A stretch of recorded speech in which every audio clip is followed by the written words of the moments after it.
안녕하세요. 학습활동 9-1 시퀀스 다이어그램의 사물과 관계 조사하기 학습활동에 대해서 설명하도록 하겠습니다. 이 학습활동에서도 우리가 늘 해왔던 것처럼 VP 갤러리를 좀 참조해야 될 것 같고요. 여기에 이제 시퀀스 다이어그램의 사물들과 이제 릴레이션 여러 가지 종류 들이 여기 이제 설명이 되어 있기는 합니다. 그런데 이게 지금 다른 그 다이어그램보다는 약간 설명하기가 좀 까다롭고요. 그래서 일단은 인투이션을 좀 이게 직관으로 이게 도대체 뭐 하는 다이어그램일까 하는 그 느낌을 받는 게 굉장히 중요할 것 같고요. 특히 어, 이 사이트 VP 갤러리 사이트 말고라도 다른 이제 UML 설명을 하는 시퀀스 다이어그램에 대해서 설명하는 대부분의 웹사이트의 설명들을 보면 아마 어느 정도 소프트웨어에 대한 뭐 호출을 한다든지 뭐 객체 흐름이라든지 뭐 등등의 용어를 써가면서 굉장히 전문적으로 이제 설명을 하는 것을 알 수 있고 그 이유는 아마도 지금 이 시퀀스 다이어그램을 공부하는 사람들이 어느 정도 프로그래밍 특히 뭐 자바나 이런 객체 지향 프로그래밍에 대해서 어느 정도 이해를 하고 있다라는 가정하에서 아마 설명하고 있기 때문에 좀 어렵게 다가올 수 있을 듯합니다. 여기 지금 독자분들은 프로그래밍의 기초가 이렇게 풍부하지 않은 상태에서 이런 먼저 그림으로 그려보는 UML 다이어그램을 그려보자라는 게 본책의 취지였고 또 3부에서는 뭐 자바에 대해서 설명을 하고 있기는 하지만 일단 2부에서 한번 UML 다이어그램에 대해서 살펴보자였는데 이 시퀀스 다이어그램은 조금 설명하기가 제일 어려운 그런 다이어그램인 것 같습니다. 책에서는 뭐 여러 가지 메시지나 이런 또 사물, thing 같은 것들이 설명이 되고 있는데요.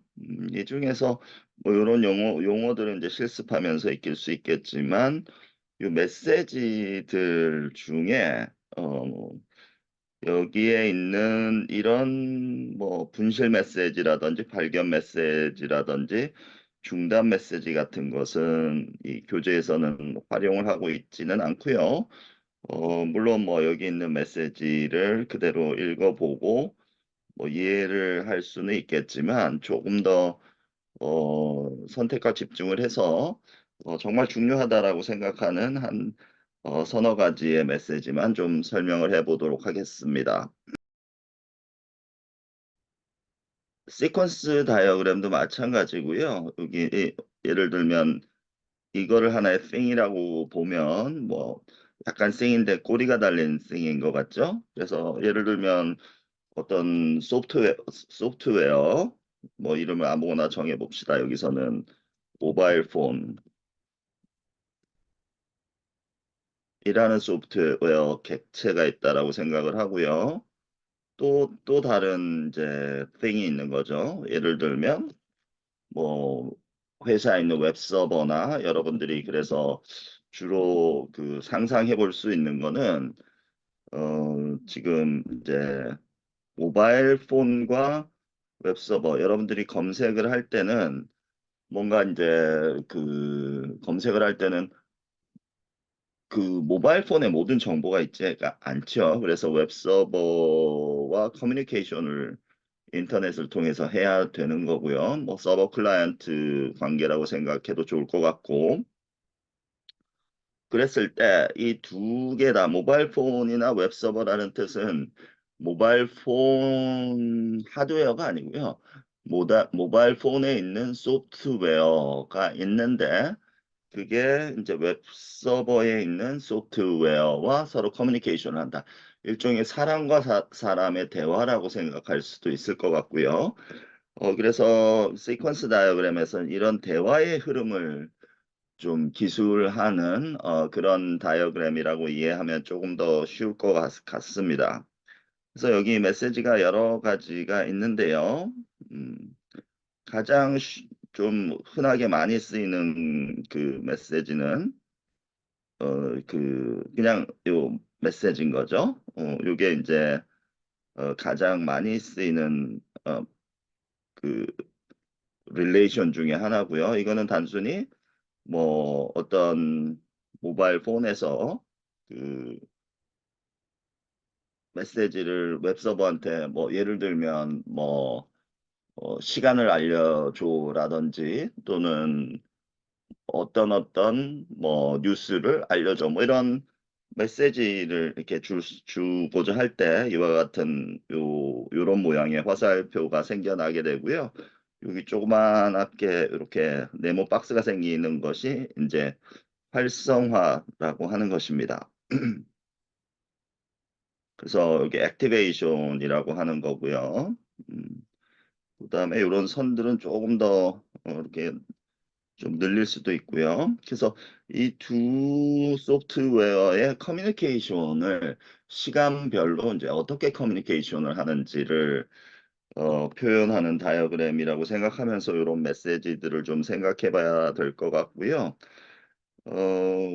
흔히 이런 것 같아요. 그러니까 이쪽에서 이쪽으로 메시지를 보내면 어떨 때는 또 그 메시지를 잘 받았다라는 이런 그 대답을 해줘야 될 때가 있잖아요. 전화 걸 때 우리가 상대방한테 여보세요 그러면 상대방도 여보세요 해야 되잖아요. 그럴 때 이제 우리가 보내는 메시지가 요게 조금 어려운데요.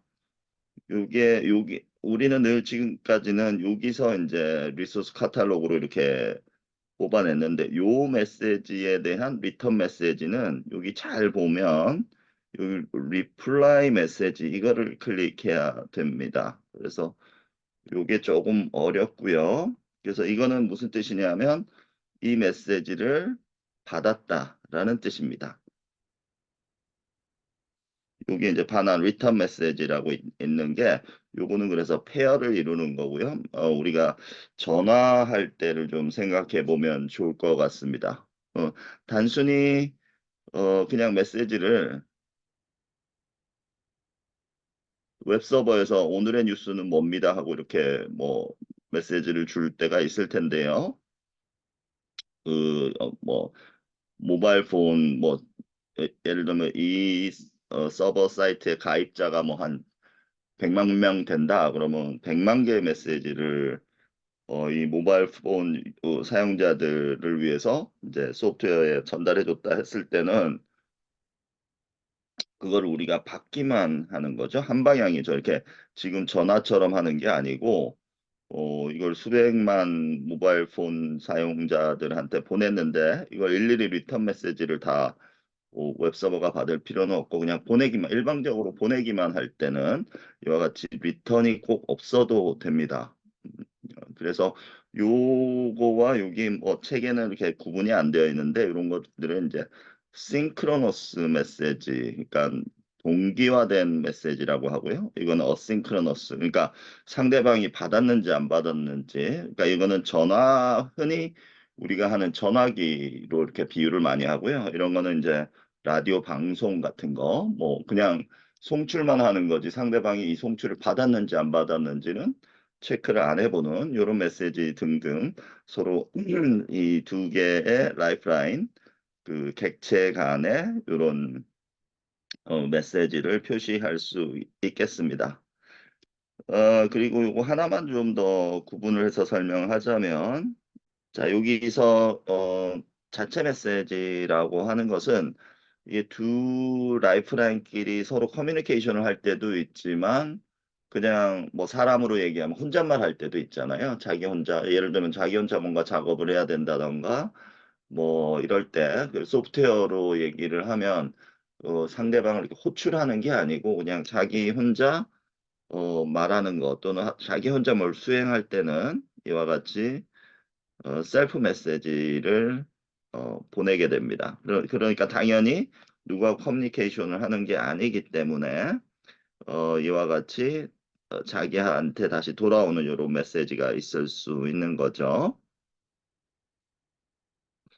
자, 여기 표에는 없지만 한 가지만 좀 더 설명을 하면 만약에 이런 지금 라이프라인은 이미 생성이 되어 있는 데서 새로운 라이프라인을 생성할 필요가 있을 때가 있어요. 예를 들면 모바일 폰에서 웹서버한테 이제 새로운 멤버를 등록하고 싶다든지 뭐 그러니까 온라인 쇼핑에서 새로운 주문을 하고 싶다든지 할 때 그 새로운 객체가 중간에 이제 이렇게 흐름을 가다가 중간에 생겨날 수도 있는데 그럴 때는 여기서 음, 찾아보면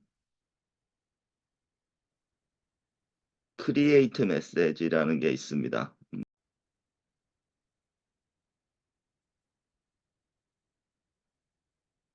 여기에 새 주문